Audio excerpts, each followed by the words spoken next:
প্রিয় চাকরি প্রার্থী সবাইকে স্বাগত জানাচ্ছি। আসসালামু আলাইকুম। আজকে আমার ক্লাসের বিষয় বাংলা সাহিত্য, লেকচার 2, বাংলা সাহিত্যের প্রাচীন যুগের আলোচনা করব। এর আগে যদি এই ক্লাসটি দেখার আগে যদি কেউ বাংলা সাহিত্যের লেকচার 1 ক্লাসটি না দেখে থাকেন তাহলে সেই ক্লাসটি দেখে আসতে পারেন।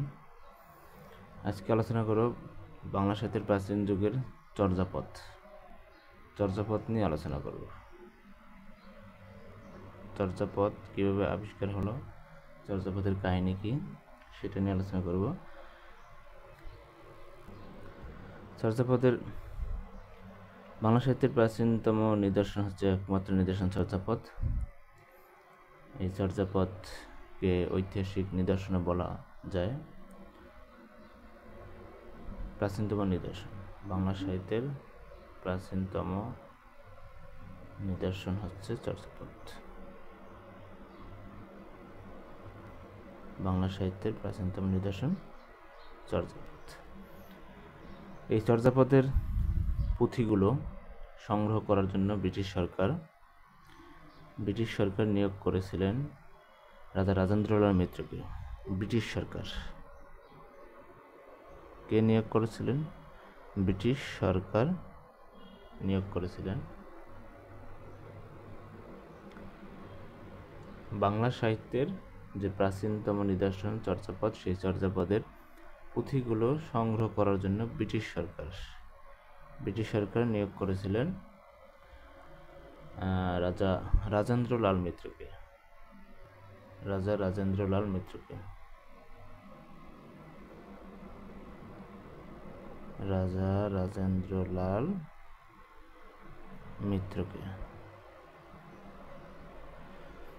এই রাজেন্দ্রলাল মিত্রকে ব্রিটিশ সরকার নিয়োগ করেছিলেন বাংলা সাহিত্যের প্রাচীনতম নিদর্শন চর্যাপদের পুঁথিগুলো সংগ্রহ করার জন্য।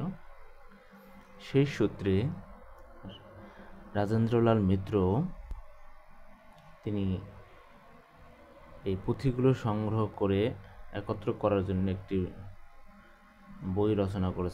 গ্রন্থ রচনা করেছেন। তার নাম হচ্ছে সংস্কৃত,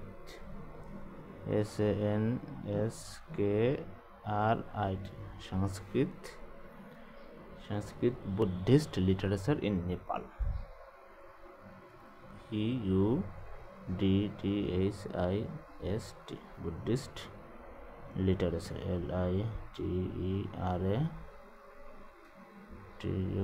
লিটারেচার ইন নেপাল।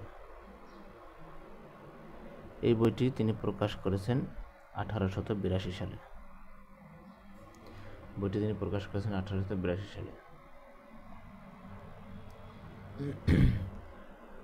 তাহলে কি হলো? রাজেন্দ্রলাল মিত্রকে ব্রিটিশ সরকার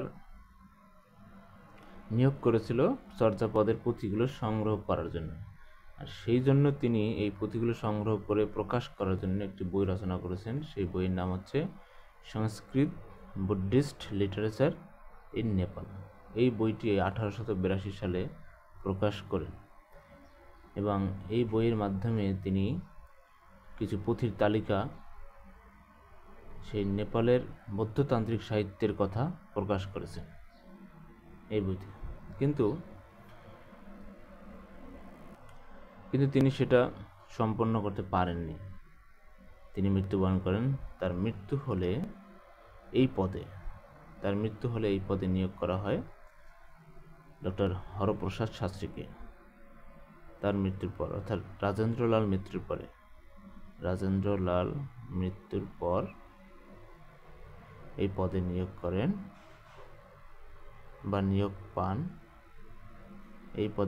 পান হরপ্রসাদ শাস্ত্রী।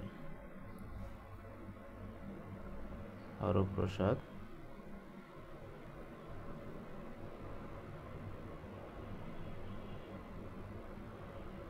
শাস্ত্রী এই পদে নিয়োগ পান এই চর্যাপদের পুঁথিগুলো সংগ্রহ করার জন্য। হরপ্রসাদ শাস্ত্রী এই পুঁথিগুলো সংগ্রহের উদ্দেশ্যে তিনি 4 বার নেপাল যান। 4 বার নেপাল যান এই চর্যাপদের পুঁথিগুলো সংগ্রহ করার উদ্দেশ্যে। 1897 সালে তিনি 1897 সালে প্রথম নেপাল যান।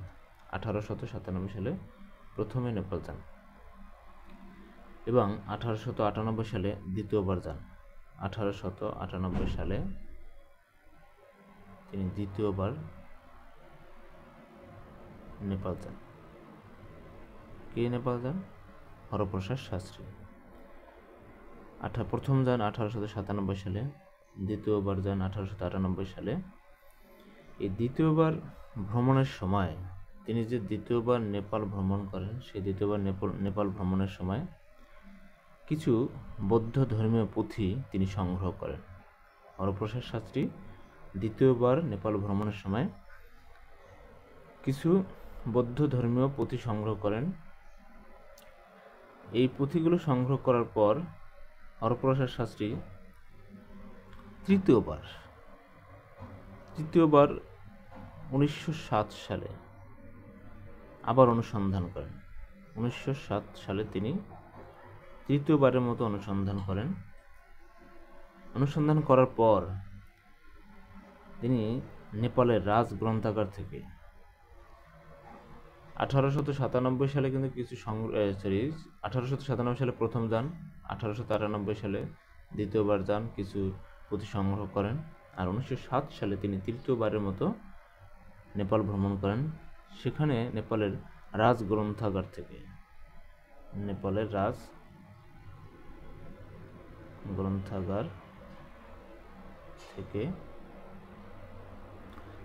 গ্রন্থাগার থেকে কতগুলো পুঁথি তিনি সন্ধান পান। কোথা থেকে? নেপালের রাজ গ্রন্থাগার থেকে তিনি কিছু পুঁথির সন্ধান পেয়েছেন। হরপ্রসাদ শাস্ত্রী তিনি ঢাকা বিশ্ববিদ্যালয়ে বাংলা বিভাগ প্রতিষ্ঠাতা চেয়ারম্যান হয়েছিলেন। তিনি কিন্তু ঢাকা বিশ্ববিদ্যালয়ে যখন বাংলা বিভাগ চালু হয়, সেই বাংলা বিভাগের প্রতিষ্ঠাতা চেয়ারম্যানও বাংলা বিভাগের প্রতিষ্ঠাতা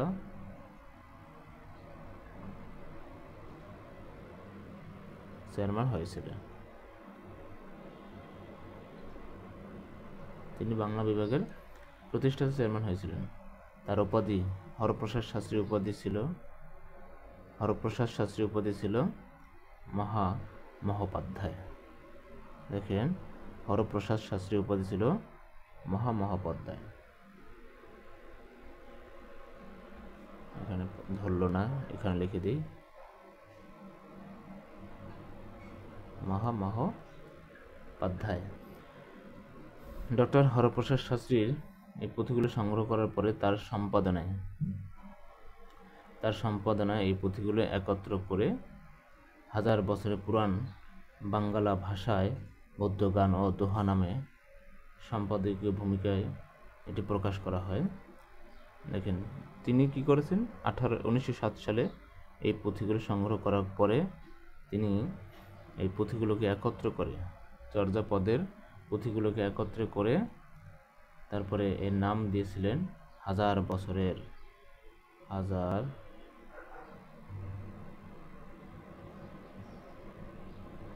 বছরের পুরাণ।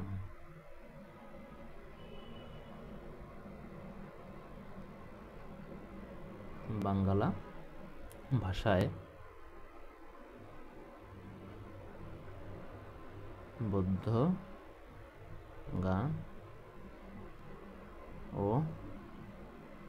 দোহা। কি করেছিল?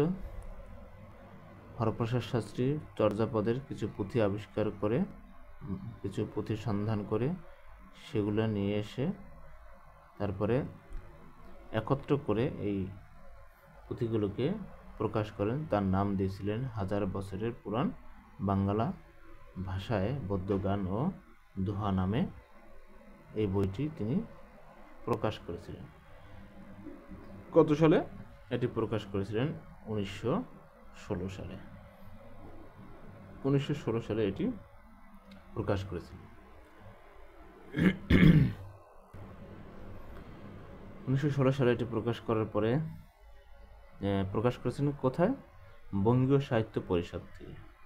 দেখেন প্রতিষ্ঠানটির নাম, যে প্রতিষ্ঠানের মাধ্যমে তিনি এটা প্রকাশ করেছেন সেই প্রতিষ্ঠানের নামটি হচ্ছে বঙ্গীয় সাহিত্য পরিষদ।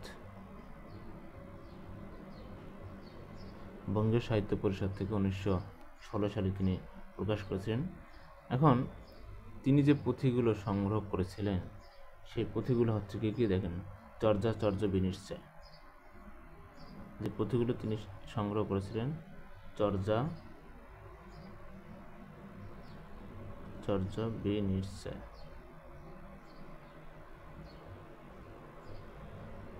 চর্যাচর্য বিনিশ্চয়, সরহপাদের দোহা,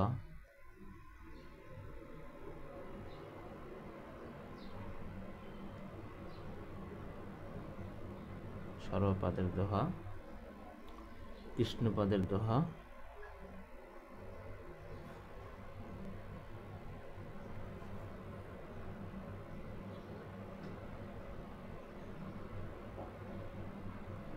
কৃষ্ণপাদের দোহা, ডাকার নখ এবং ডাকার নখ, এই চারটি পুঁথি তিনি সংগ্রহ করে। এই চারটি পুঁথির মধ্যে একমাত্র এই চর্যাচর্য বিনিশ্চয় এই পুঁথিটি ছিল বাংলা ভাষার। আর বাকি যে সরহপাদের দোহা, কৃষ্ণপাদের দোহা এবং ডাকার নখ, এই বাকি তিনটি পুঁথি অপভ্রংশ ভাষায় লিখিত ছিল। ভালো করে দেখেন যে চর্যাচর্য বিনিশ্চয় একমাত্র এই পুঁথিটি ছিল বাংলা ভাষার, আর সরহপাদের দোহা, কৃষ্ণপাদের দোহা এবং ডাকার নখ এই তিনটি ছিল আপনার অপভ্রংশ ভাষায় লিখিত। চর্যাচর্য বিনিশ্চয় এর অর্থ কি? এর অর্থ হচ্ছে কোনটি আচরণীয় আর কোনটি আচরণীয় নয়। চর্যাচর্য বিনিশ্চয়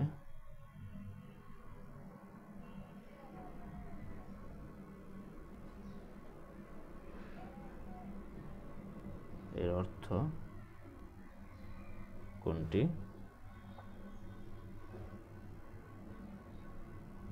আচরণীয়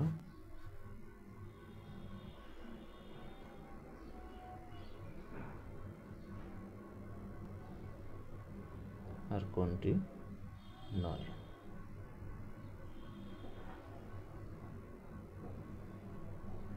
চর্যাচর্য বিনিশ্চয়ের অর্থ কোনটি আচরণীয় আর কোনটি আচরণীয় নয়।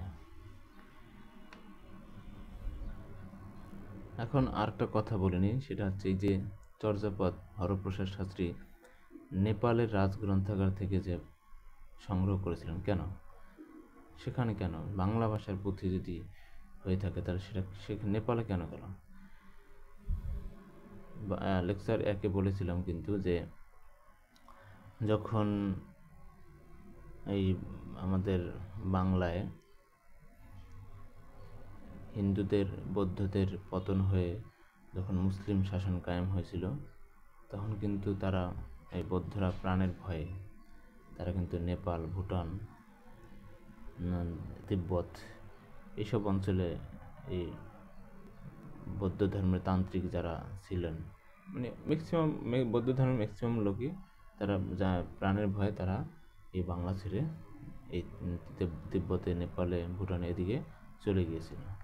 সেই কারণে তারা সাথে করে তাদের এই পুঁথিগুলো কিন্তু সেখানে নিয়ে গেছিল। এই কারণে এই পুঁথিগুলো সেখানে পাওয়া গেছে। এখন আসেন এই চর্যাপদের রচনাকাল। আসলে এটা তো গেল চর্যাপদ রচনা করে, চর্যাপদের পুঁথি সংগ্রহ করে তারপরে বাংলা ভাষায় প্রকাশ করেছিল। কিন্তু এই চর্যাপদগুলো, এই পুঁথিগুলো যখন রচনা করা হয়েছিল, কারা রচনা করেছিল? এবং এই রচনার সময়কালটাকে দেখেন, রচনাকাল। চর্যাপদের রচনাকাল।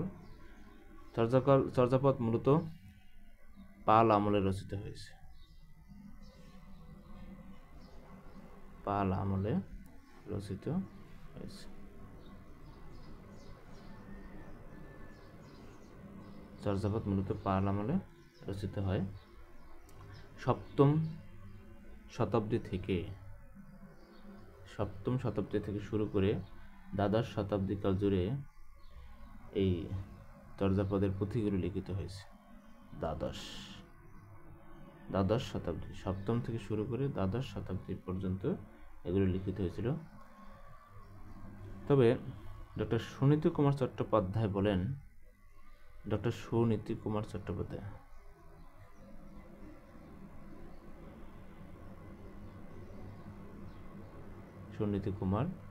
ডক্টর সুনীতি কুমার চট্টোপাধ্যায়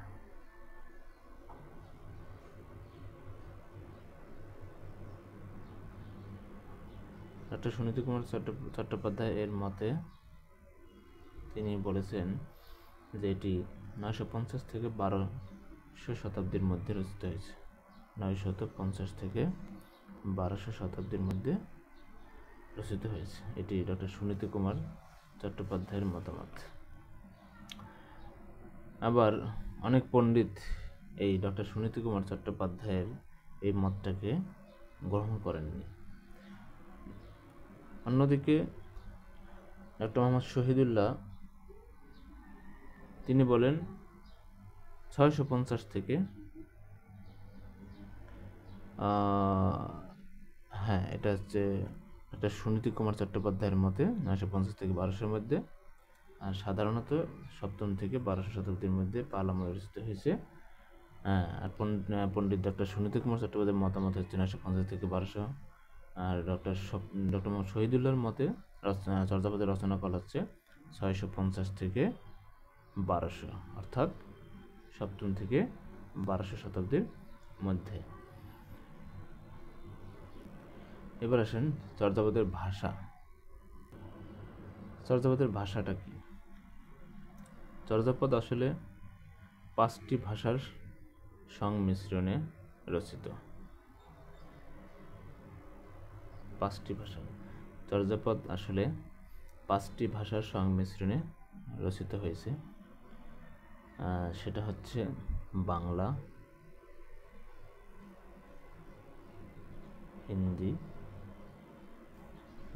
হিন্দি, তারপরে হচ্ছে মৈথিলি,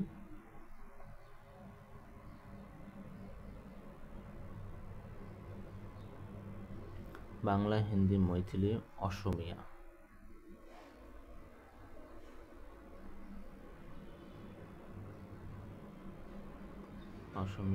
ও উড়িয়া।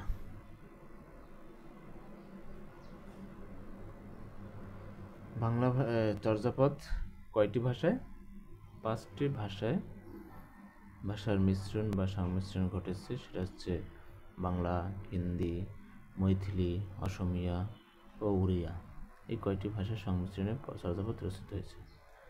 চর্যাপদের ভাষা বাংলা নয়, এ নিয়ে প্রথম আলোচনা করেন বিজয়চন্দ্র মজুমদার। দেখেন, যখন এই চর্যাপদ ডক্টর হরপ্রসাদ শাস্ত্রী তিনি যখন এই চর্যাপদটি প্রকাশ করেন, তখন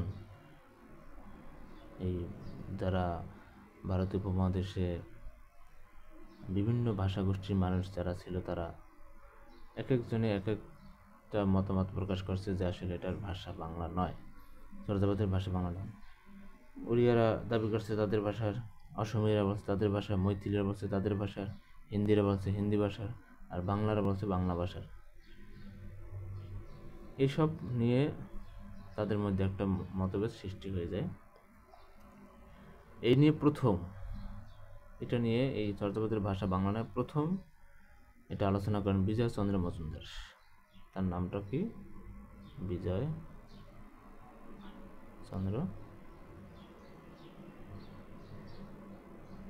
মজুমদার। তিনি প্রথম বলেন যে চর্যাপদের ভাষা বাংলা নয়। এটি উনি কত সালে বলেছেন? 1920 সালে। 1920 সালে বিজয় চন্দ্র মজুমদার বলেছেন যে বাংলা ভাষার চর্যাপদ বাংলা ভাষার নয়। চর্যাপদের প্রথম ভাষাতাত্ত্বিক বৈশিষ্ট্য আলোচনা করেন ডক্টর সুনীতি কুমার চট্টোপাধ্যায়। দেখেন, যখনই এটা নিয়ে মতবাদ সৃষ্টি হয় তখন আবার আরেকজন পণ্ডিত ভাষাতাত্ত্বিক, তিনি আছেন ডক্টর সুনীতি কুমার চট্টোপাধ্যায়।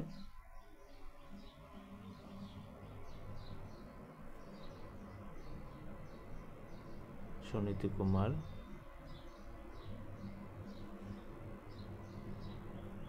চট্টোপাধ্যায় তিনি 1926 সালে একটি বই রচনা করেন। 1926 সালে একটি বই রচনা করেন। সেই বইয়ের মাধ্যমে তিনি প্রমাণ করেন যে চর্যাপদের ভাষা বাংলা। 1926 সালে তিনি একটি বই রচনা করেন। সেই বইয়ের মাধ্যমে তিনি প্রকাশ করেন যে চর্যাপদের ভাষা বাংলা। বইটির নাম কি? Origin, ORIGIN, origin and development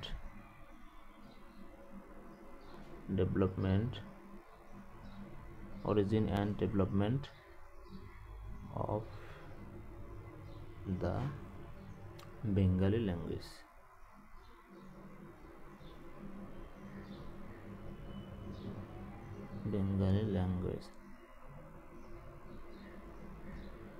এই বইটি সংক্ষেপ হচ্ছে ODBL।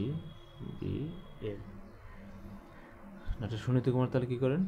যখনই মতভেদ সৃষ্টি হয় যে বাংলা ভাষার নয়, চর্যাপদ বাংলা ভাষার নয়, তখন 1926 সালে হরপ্রসাদ শাস্ত্রী 1926 সালে ডক্টর সুনীতি কুমার চট্টোপাধ্যায় একটি বিখ্যাত একটি গ্রন্থ রচনা করেন, origin and development of the Bengali language. এই বইটি রচনা করে এই বইয়ের মাধ্যমে তিনি প্রমাণ করেন যে চর্যাপদের ভাষা বাংলা, এটি তিনি প্রমাণ করেন। আর ডক্টর মোহাম্মদ শহীদুল্লাহর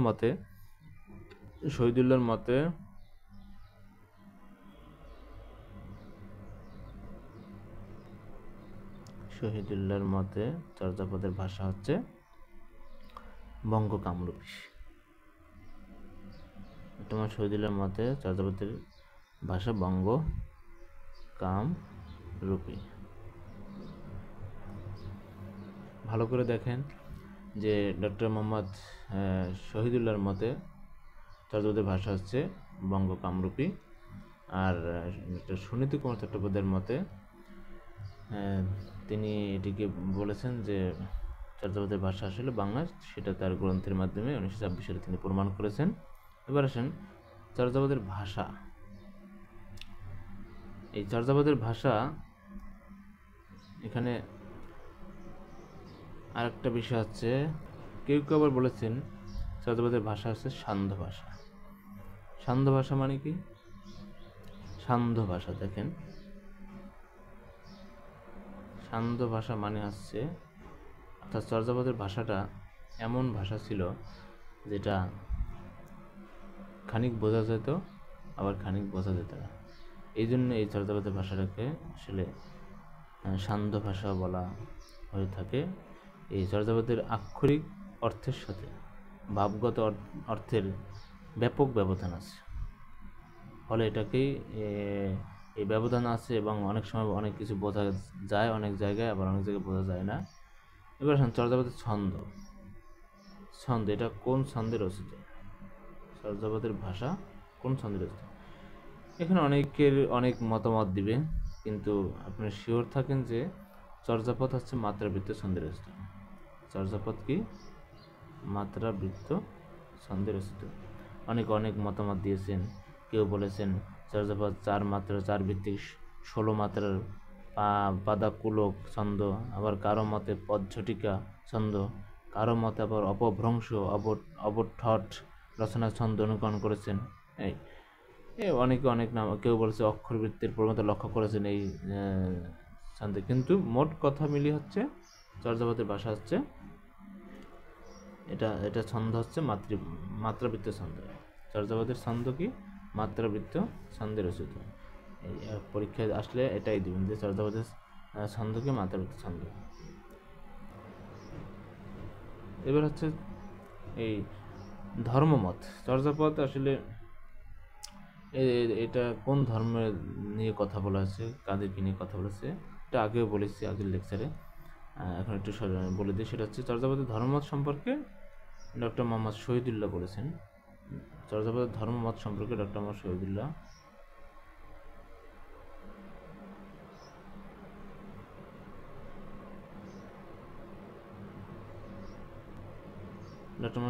বলেছেন তার একটি 1927 সালে তার একটি গ্রন্থের মাধ্যমে, সেই গ্রন্থে তিনি বলেছেন যে Buddhist mystic saint, BUDDHIST, Buddhist mystic, MYSTIC, Buddhist mystic সান্ট।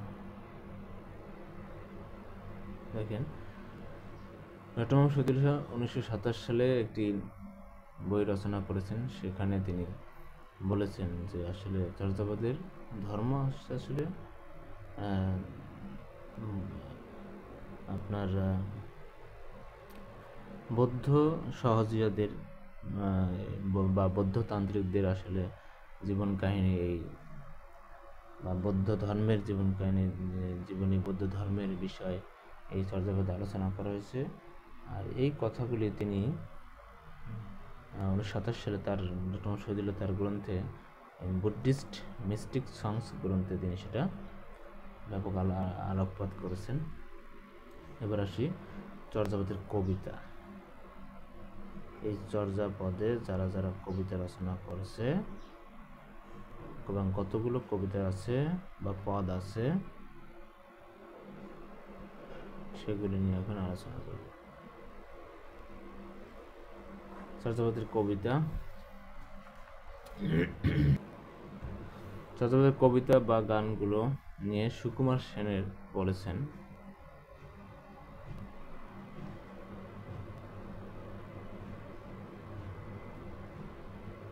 Sukumar Sen বলেন যে চর্যাপদের কবিতা বা গানের সংখ্যা হচ্ছে 51টি। চর্যাপদের গান বা কবিতার সংখ্যা কতটি?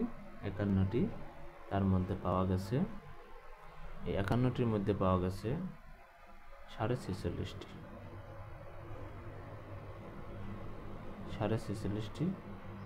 তাহলে চর্যাপদের কবিতা বা গানের সংখ্যা কয়টি? চর্যাপদের কবিতা বা গানের সংখ্যা হচ্ছে 51টি। তার মধ্যে পাওয়া গেছে 46.5টি। আর আপনার এখান থেকে পাওয়া যায়নি 4টি পদ। তাহলে যে 51টি পদ রচনা করেছে পাওয়া গেছে 46.5টি, আর 4টি পাওয়া যায়নি। আর এই চর্যাপদের আপনার চর্যা ব্যাখ্যা যিনি করেছিলেন বা টিকাকার যিনি, তার নাম হচ্ছে মণি দত্ত। মণি দত্ত এই চর্যাপদের ব্যাখ্যা করেছিলেন, কিন্তু তিনি একটি পদের ব্যাখ্যা করেন, একটি পদের ব্যাখ্যা তিনি দেননি। তাহলে এখন আমরা আসি বিস্তারিত যে আসলে কোন কোন পদ কে কে রচনা করেছেন এবং কবি কারা কারা। আর এখানে আপনার যেসব পদগুলি পাওয়া যায়নি সেসব পদগুলি কার, তারপরে যে 46টি পদ পাওয়া গেছে সেগুলো কারা কারা রচনা করেছেন সেগুলো এখন আসি। আর একটা কথা বলিনি, সেটা হচ্ছে এই পদগুলি রচনা করছে চর্যাপদের পদকর্তা বা কবি হচ্ছে 24 জন। তবে ডক্টর মোহাম্মদ শহীদুল্লাহর মতে হচ্ছে 30 জন। চর্যাপদের পদকর্তা 24 জন, তবে ডক্টর মোহাম্মদ শহীদুল্লাহর মতে হচ্ছে 30 জন। আচ্ছা, এবার আমরা প্রথমে দেখব যে চর্যাপদের যারা কবি, সেই কবিদের নামগুলো আগে লিখব, তারপরে কবিদের কে কোন পদগুলো রচনা করছেন সেগুলো আমরা পরে বলছি। আর এই যে চর্যাপদের কবিরা আছেন, কবিদের কিন্তু প্রত্যেকেরই কবিদের সম্মান অর্থে তাদের কবিদের নামের সাথে পা লাগানো হতো। কবিদের নামের